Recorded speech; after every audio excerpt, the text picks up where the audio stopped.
पास आऊंगा, लेकिन उससे पहले जरा ये देख लीजिए पाकिस्तान की नई गीदड़ भक्की सामने आई है। स्कैल्प मिसाइल के जवाब में बनाई नई मिसाइल। स्कैल्प मिसाइल के जवाब में नई मिसाइल बनाने का दावा, पाकिस्तान का दावा है नई तैमूर मिसाइल तैयार की गई है। पाकिस्तान ने तैमूर क्रूज मिसाइल बनाने का दावा किया गया है पाकिस्तान की तरफ से। स्कैल्प आप जानते हैं बहुत deadly missile air to air, और इधर ये कहा जा रहा है कि हमने तैमूर इधर से लॉन्च कर दिया है। कहते हैं कि उन्होंने अपने हाथ को बनाया है, तो ये मैं मान के चलूं कि उन्होंने अपना बनाया, क्योंकि विश्व कह रहा है कि उन्होंने अपना बनाया और ये चाइना से लिया हुआ नहीं है। और ये एयर टू सरफेस मिसाइल है, और एयर टू सरफेस मिसाइल में स्कैल्प की बात हमने की थी। तो स्कैल्प के तुलना में इसको कहा जाता है, कहते हैं तो इसकी 600 किलोमीटर की रेंज की मिसाइल है, ये हल्की मिसाइल है। टीम है इनके पास F-17 के साथ इनका इंटीग्रेशन नहीं हुआ है, इसलिए हमारी फ्लीट 40 किलोमीटर पे बाकी थी।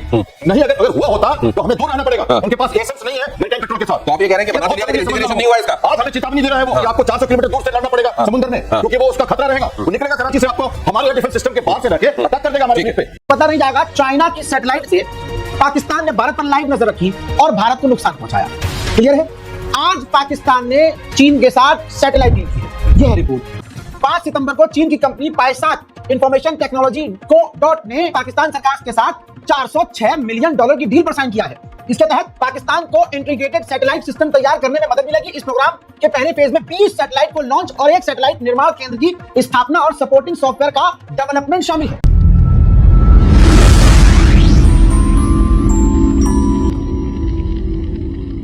पास आऊंगा, लेकिन उससे पहले जरा ये देख लीजिए पाकिस्तान की नई गीदड़ भक्की सामने आई है। स्कैल्प मिसाइल के जवाब में बनाई नई मिसाइल। स्कैल्प मिसाइल के जवाब में नई मिसाइल बनाने का दावा, पाकिस्तान का दावा है नई तैमूर मिसाइल तैयार की गई है। पाकिस्तान ने तैमूर क्रूज मिसाइल बनाने का दावा किया गया है पाकिस्तान की तरफ से। स्कैल्प आप जानते हैं बहुत deadly missile air to air, और इधर ये कहा जा रहा है कि हमने तैमूर इधर से लॉन्च कर दिया है। राफेल फाइटर से लॉन्च होने वाली स्कैल्प के जवाब में इधर जुगाड़ू टॉर्पीडो लॉन्चर से ये भेजी जाने वाली तैमूर, और इसका कुछ और जरा स्पेसिफिकेशन जान लीजिए कैप्टन शाम से।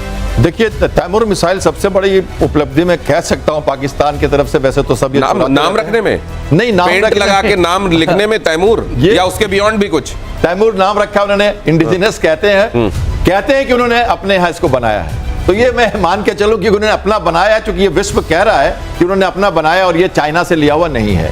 और ये थे कि एयर टू सरफेस मिसाइल है, और एयर टू सरफेस मिसाइल में स्कैल्प की बात हमने की थी। तो स्कैल्प के तुलना में इसको कहा जाए तो कहते तो इसकी 600 किलोमीटर की रेंज की मिसाइल है, ये हल्की मिसाइल है। और F-17 में इसका इंटीग्रेशन वो कर रहे हैं, अगले साल से इसको लाएंगे। F-17 के साथ इसका इंटीग्रेशन होने का कुछ मकसद है, और उसके साथ भारत के लिए एक खतरा बनता है, और एशिया के लिए खतरा बनता है, क्योंकि ये सी स्किमिंग मिसाइल है, नैप ऑफ अर्थ मिसाइल है। जमीन के बिल्कुल सतह के पास, समुद्र के सतह के पास जाके हवा से लॉन्च करने पे ये 300 किलोमीटर तक आपके किसी भी टारगेट को मार सकती है, चाहे इंफ्रास्ट्रक्चर हो। और सबसे बड़ी बात समझिए, समुद्र सर ठीक है, समुद्र की प्रॉब्लम है। ये जो है इन्होंने इंडिजिनसली डेवलप की है क्या, नंबर 1। नंबर 2, क्या इन्होंने इसका टेस्ट कर लिया है?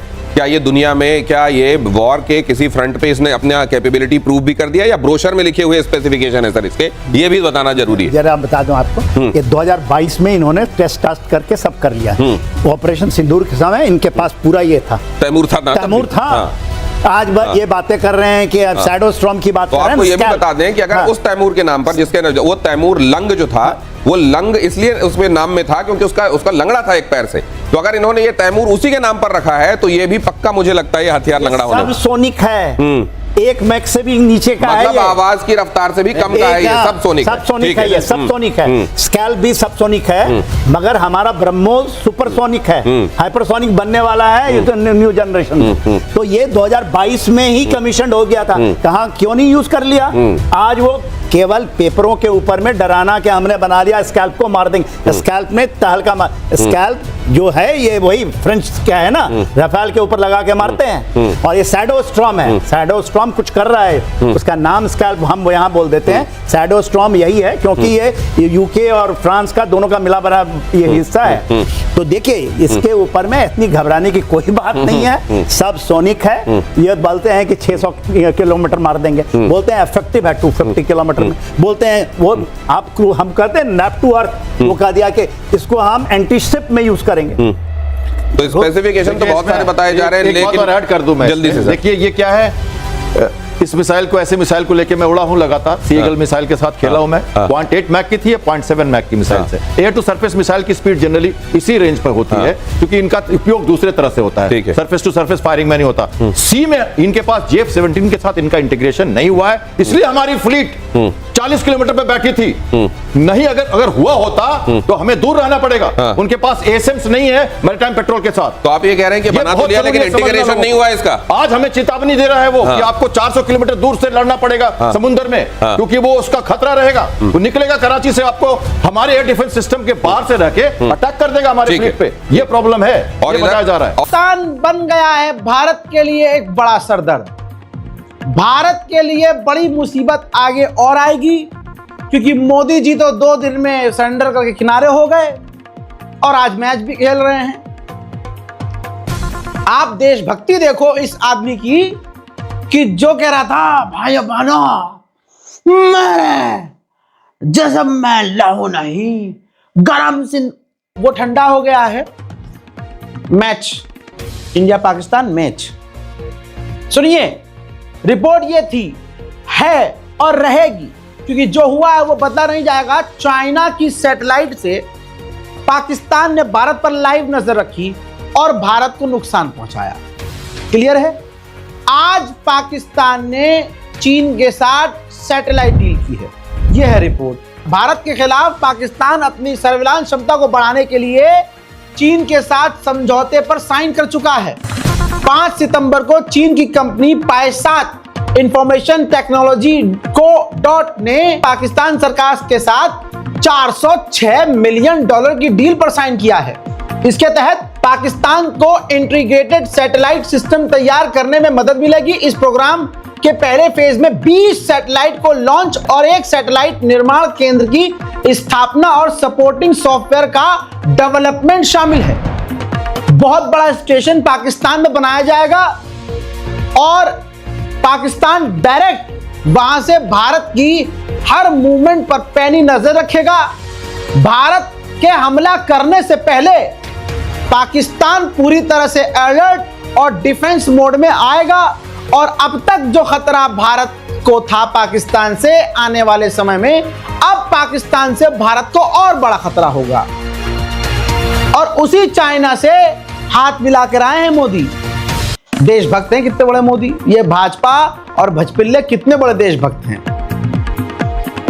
भाई भारत पाकिस्तान का मैच हो रहा है और भूल गए हैं ये जो कल तक रो रहे थे कि हमारे 26 मार दिए पाकिस्तान आतंकवादी और ये और वो। आज पाकिस्तान के साथ मैच खेल रहे हैं। ये है मोदी और मोदी के चाहने वालों की देशभक्ति।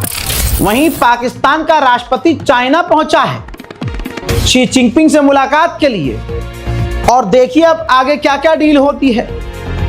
डीलें तो हो ही रही हैं दोनों के बीच, लेकिन मोदी जी पे क्या फर्क पड़ता है। 56 इंच की छाती है, कुछ भी डील करते रहो। हम तो चीन के दोस्त हैं, दोस्त थे दोस्त रहेंगे। चाहे वो अरुणाचल प्रदेश में अपने गांव बसा ले, चाहे वो ब्रह्मपुत्र नदी पर डैम बनाकर पानी बंद कर दे, चाहे हमारे लिए खतरा पैदा करे, चाहे लद्दाख में वो अपने हल्के लेकिन खतरनाक टैंक तैनात करे। हाँ, हम नहीं बोलेंगे।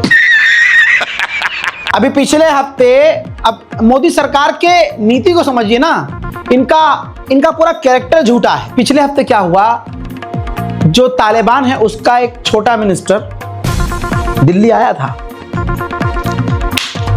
और जो मेडिकल एग्जीबिशन था, फार्मा मेडिकल एग्जीबिशन, उसमें वो तालिबानी नेता शामिल हुआ था।